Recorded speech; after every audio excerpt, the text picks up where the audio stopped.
Mba mangataka amintsika malagasy rehetra tena mba fangatana ny azao itsika io fanatambatra Andriamanitra monosy ray nizaniza mipetraka eto amin'ity mosy ity malagasy daholo mba janony ty resaka fiavy tena mba janony io ny zanatsika nery reto fa mifanambady fa manino mbola manao an'io resaka fiaviny io avela ho any io fa rehefa te hiovatsika dia anisan'ny fiovana tokony hialantsika zany resaka zany fa tsy tokony misy tsony zany resaka zany zay ny voalohany ny afatra faharoa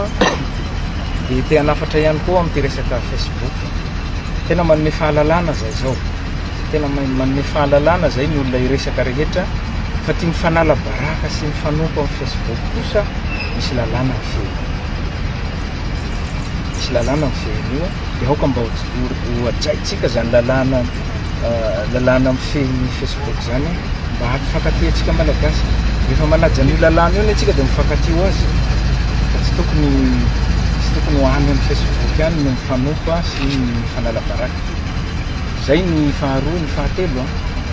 maro be ny olona zay mitondra ny anaranay ao amin'ny fiadidiana ny fanavaozana ny repoblika any amin'ny faritra rehetra any na eto Antananarivo azy mitondra ny anaranay manao contrôle zavatr'olona maka vola amin'olona omena plasy